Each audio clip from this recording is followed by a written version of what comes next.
Serena Tramonti is a media campaigner for Oxfam, joins me now. Welcome to Channel M today, Serena. Good to see you. Today, the front page of The Times describes Haiti as the unluckiest country, and that's not a glib remark, is it? Because they've been, apart from the earthquake, there's been other disasters to hit the place, you were telling me just recently. Yeah, unfortunately, Haiti has been, in the last few years, well, for many years, but in the last few years especially, a very unlucky country. 85% of Haiti population lives on less than probably $2 a day on average, which means 85% of the population lives in extreme poverty. They are very likely unable to access any health services, any schools, any education, and probably most of these people probably already were struggling with finding food and resources to cope with. And on top of that, in the last 18 months, Haiti has been struck by 4 different cyclones.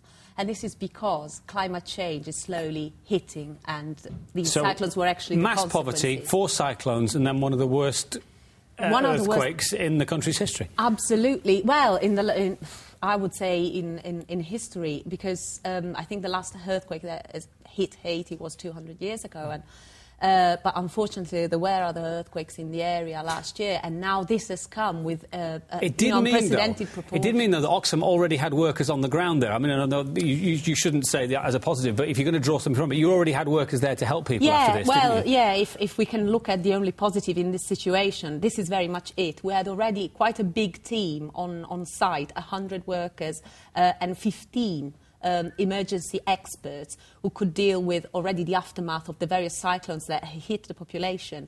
And now these are the very same people who are going to be dealing and who are already dealing on the ground with the aftermath of the earthquake. So our team is already there trying to literally pull people out of buildings and trying to provide the first immediate relief.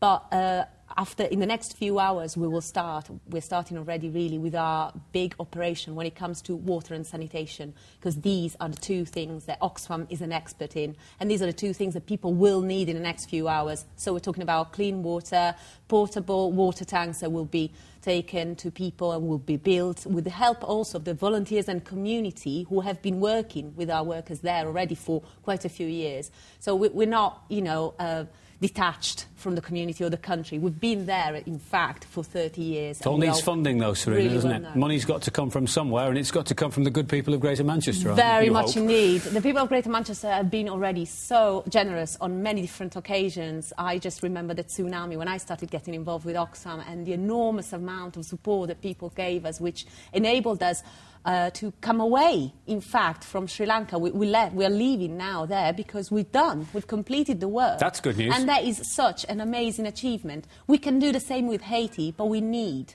the help of people from So how can people provide support? Well, it's what we need is really cash to support the work that's going on in Haiti. People can donate through the Oxfam website by going on www.oxfam.org.uk. They can ring a number as well, which is 0300 200 1999.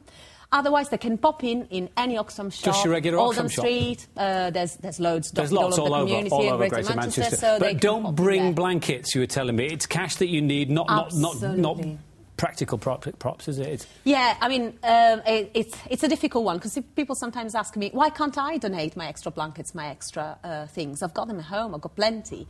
And actually, what the people of Haiti need right now is very specific equipment. For example, some of the shelters that we'll be providing them with are made with a very synthetic and specific material that can be used also to contain water and even to cook food, and even can be used as a blanket. So this is special equipment that costs money and is needed desperately now. So the government's promised aid, America's promised aid and troops, but if you want to help, just go to your Oxfam shop or to the Oxfam website. Serena, really nice to meet you. Thanks for that information.